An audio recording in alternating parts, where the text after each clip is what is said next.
మన అన్నగారు రేవంత్ రెడ్డి అన్న గారు మా అన్నగారు ఇందిరమ్మ రాజ్యంలో కాళేశ్వరం కమిషన్ పైన పెద్ద ఎత్తున మా అన్న ఏదైతే ప్రయత్నం చేస్తాడో ఆ ప్రయత్నం ఫలిస్తుందా విఫలమవుతుందా అర్థం కాక మా అన్న డైలమాలో ఉన్నాడు. వార్త చూడరా. కేంద్రం కోర్టులో కాళేశ్వరం కేసును సిబిఐకి అప్పగించడంతో దర్యాప్తు ఇక సెంట్రల్ కనుసన్నల్లోనే. బీజేపీ సర్కారుతోనే బీఆర్ఎస్ కు చెక్ పెట్టే వ్యూహం రాష్ట్రంలోకి దర్యాప్తు సంస్థ ఎంటర్ కాకుండా 3 ఏళ్ల కిందట కేసీఆర్ జీవో తెచ్చిందంట. ఇక ఢిల్లీ లిక్కర్ స్కామ్ సమయంలో ఆంక్షలట. సిబిఐ ఎంట్రీకి ప్రత్యేక నోటిఫికేషన్ జీవో ఇవ్వనున్న రాష్ట్ర సర్కారట. ఇక కాళేశ్వరంపై కేసీఆర్ హరీష్ కు ఎదురు దెబ్బ. కేసును సిబిఐకి అప్పగించొద్దన్న వినతిని తోసిపుచ్చిన హైకోర్టు. మధ్యంతర ఉత్తర్వులు ఇచ్చేందుకు నిరాకరణ. కేసు మెరిట్స్ లోకి వెళ్ళడం లేదని వెల్లడి. కమిషన్ నివేదికపై ఏం చేయబోతున్నారో చెప్పాలని ప్రభుత్వానికి ఆదేశం ఇవ్వబోతారు. ఇన్ని రకాలుగా మన అన్నగారు రేవంత్ రెడ్డి అన్నగారు కల్వకుంట్ల చంద్రశేఖర్ రావు గారి పైన కాళేశ్వరం కమిషన్ పైన మరి ఇచ్చిన రిపోర్ట్ పైన సిబిఐ ఎంక్వైరీ వేయాలి. కల్వకుంట్ల చంద్రశేఖర్ రావుని ఆంధ్రులకు నీళ్లు దోచిపెట్టకుండా తెలంగాణకి నీళ్లు దోచిపెట్టకుండా ఏమంటారుగా డిస్టర్బ్ అయినా తెలంగాణకి నీళ్లు ఇస్తూ ఆంధ్రానికి నీళ్లు దోచిపెట్టకుండా వైఎస్ రాజశేఖర రెడ్డి గారి మోసేది నీళ్ళు లేకుండా చంద్రబాబు నాయుడు గారి మోసేది నీళ్ళు లేకుండా ఆంధ్రాలకి పెత్తందారులకు బాంఛానికి చేయకుండా తెలంగాణ నీళ్లు తెలంగాణకి అన్నందుకు కల్వకుంట్ల చంద్రశేఖర్ రావు గారి పైన తెలంగాణ ద్రోహి, తెలంగాణ వచ్చినాక ద్రోహే, తెలంగాణ రాకముందుకు ద్రోహే ఆయన మా అన్న యనుమల రేవంత్ అన్న మరి కల్వకుంట్ల చంద్రశేఖర్ రావు గారిని సిబిఐ ఎంక్వైరీ వేసి ఆయనంట జైల్లో పెడతాడ. మరి చూడు, ఎందుకంటే మనకు ధైర్యం లేదు, మనకు దమ్ము లేదు. కల్వకుంట్ల చంద్రశేఖర్ రావు టచ్ చేసే గుజ్జులో మనకు లేదు కాబట్టి ఇన్ని రోజులు ప్రయత్నం చేసాం, విఫలమైంది. స్థానిక ఎన్నికలు దగ్గర పడ్డాయి. మళ్ళా ఇంకా ఏ ఉత్తరం లేదు, కొత్త ఉత్తరం పెట్టాలి. ఇలా అందుకే మళ్ళీ కొత్త పంచాయతీ శురు చేసిండు. మరి ఏది ఏమైనా యావత్ తెలంగాణ రాష్ట్ర ప్రజలందరూ చూస్తావురు కాళేశ్వరం పేరుతో ఏ రకంగా కుట్ర జరుగుతుంది, ఏ రకంగా చంద్రబాబు నాయుడికి నీళ్లు దోసిపెట్టే కుట్రలో భాగంగా కల్వకుంట్ల చంద్రశేఖర్ రావు గారిని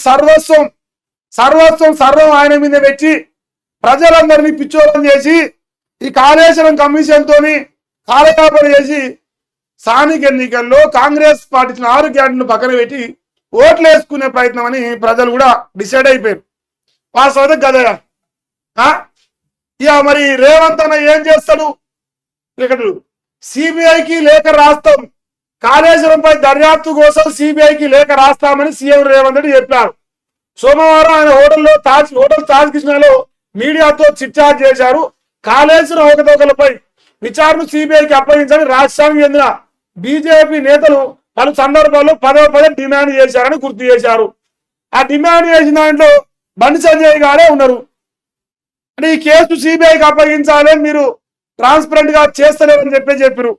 ఇవాళ ఈటల రాజేందర్ గారు మాట్లాడతారంటే సిబిఐ పైన మాకు సంపూర్ణమైన నమ్మకం ఉంది, కాళేశ్వరం కమిషన్ అంతా డొల్లా, మరి మాకు న్యాయం జరుగుతుందని చెప్పేసి అనుకుంటామని ఈటల రాజేందర్ గారు చెప్తారు. ఇలా భారతీయ జనతా పార్టీ ఇక్కడ బదనాం అవుతుంది. బండి సంజయ్ గారేమో కాళేశ్వరం కమిషన్ వ్యతిరేకంగా మాట్లాడుతారు, ఈటల రాజేందర్ గారు వచ్చేసి కాళేశ్వరం కమిషన్ ని అంటారు మా బండి అనుకూలంగా మాత్రం నేను వ్యతిరేకంగా మాట్లాడుతుంది. తద్వారా బీజేపీలో పంచాయతీ వచ్చే అవకాశం కనిపిస్తుంది. సొంత పార్టీలో కయ్యాలు పెట్టుట్లో రేవంత్ రెడ్డి మునగాడు. ఇన్ని రోజులు బీఆర్ఎస్ పార్టీలో కయ్యాలు పెట్టిను. ఇప్పుడు మన బంతి బీజేపీ కోర్టులో బీజేపీలో నాయకులు కయ్యాలు పెట్టబోతాడు. మనం దీన్ని చూడబోతున్నాం గ్యారంటీగా. కాళేశ్వరంపై మేము సిబిఐ దర్యాప్తుకు ఆదేశించాం. ఇక బంతి బీజేపీ కోర్టులో ఉంది, నిర్ణయం తీసుకోవాల్సింది కూడా వాళ్ళే. ఏం జరుగుతుందో చూద్దామని అన్నారు. కేసీఆర్ సీఎం గా ఉన్నప్పుడు రాష్ట్రంలోకి సిబిఐ రాకుండా నిషేధం విధించారని, కానీ తాము కేసు దర్యాప్తు చేయాలని కోరుతూ సిబిఐకి లేఖ రాస్తామని సీఎం చెప్పిర్రు. ఇంతవరకు వాడుతుంది. అంటే నేనేమంటా అంటే రేవంత్ సరే కేసీఆర్ గారు రానియలేదు, నువ్వు రానిస్తున్నావు. అవినీతి కుంభకోణాల గురించి మాట్లాడితే, అవినీతి గురించి మాట్లాడాల్సి వస్తే ఈ తెలంగాణ రాష్ట్రం వచ్చినాక పట్టపగటిలు ప్రపంచం లోకం చూస్తుండగా కెమెరాల సాక్షిగా 50 లక్షల డబ్బులు అడుగుతుంది తెలిపే దొంగలం కదా మనము. దొంగకు మాటలు అరవతెట్లుండదే. బాజార్తో దొరికినాం కదా, బరాబర్గా బజార్లో దొరికినాం కదా 50 లక్షలతోని. మర్చిపోయింది రేవంత్ అన్న.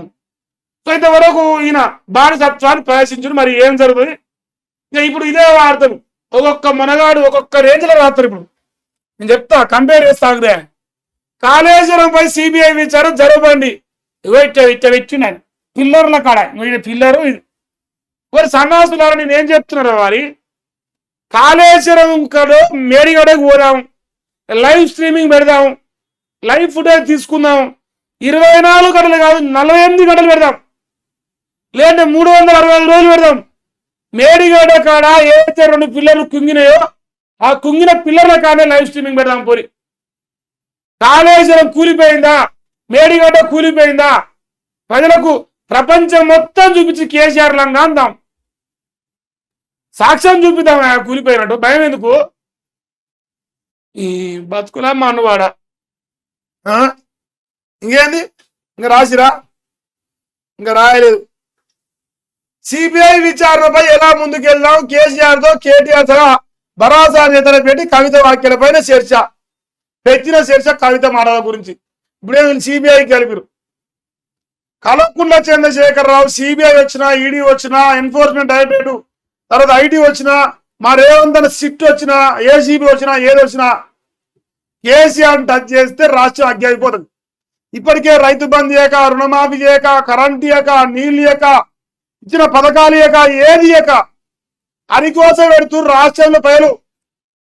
ఈ నాకురు కోపం, ఈ నాకు గొంతు నిండా ఉంది. అనవసరంగా గెలికి మరీ దంచుకోవద్దు ప్రజలతో నేను కోరుతాను. అంతే. ఇంకా నీ కర్మ దశమ్మోరి మీద కూర్చొని మీకు ఇంకా అదే ఆశ ఉంటే నేను చేయలేను. ఏదైనా నీ కర్మ. ఇంకా నేను చెప్పే కాబట్టి నేను చెప్పినమే. మారితే మారింది, లేకపోతే లేదు. ఇంకా ఇంకా ఈ మొనగాడు ఇంకా చాలా మొనగాడు కదే. ఏది ఏరా రాధాకృష్ణ రాయలేదా? రాయలేదా? పాపం పుణ్యాతుడైండు ఆవిడు, సంసారం అయిపోయిండు ఒక్కటే రోజు. రాయలేదా? ఇంకంతే, రాయలేదు.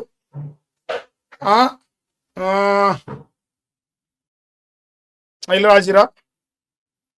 చాలా వీరు కూడా దీన్ని స్కిప్ చేసిరా. ఇది చదువుదాం, ఇది తర్వాత చూద్దాం. సో ఇంతవరకు అయితే మన అన్నగారు రేవంత్ రెడ్డి అన్నగారి యొక్క కాళేశ్వరం కమిషన్ రిపోర్టు పైన సిబిఐ ఎంక్వైరీ కోసం మరి సిబిఐ రాబోతోంది. కల్వకుంట్ల చంద్రుని టచ్ చేయబోతోంది. కేసీఆర్ విచారించబోతోంది. ప్రజలందరినీ పిచ్చోళం చేసి స్థానిక ఎన్నికల్లో సెప్టెంబర్ 30లోగా ఎన్నికలు అయిపోతాయి. అప్పటి వరకు ఈ కాళేశ్వరం కమిషన్ రిపోర్ట్ అనే సినిమా, హెచ్డి సినిమా నడుస్తూనే ఉంటది. జనాలను పిచ్చోళం చేసే సినిమా నడిపిస్తారా బరాబర్గా? ఎందుకు నడిపించదు? ఇది వార్త. మరి దీనిపైన ప్రజలుగా మీ యొక్క అభిప్రాయాన్ని తెలియజేసే ప్రయత్నం చేయండి.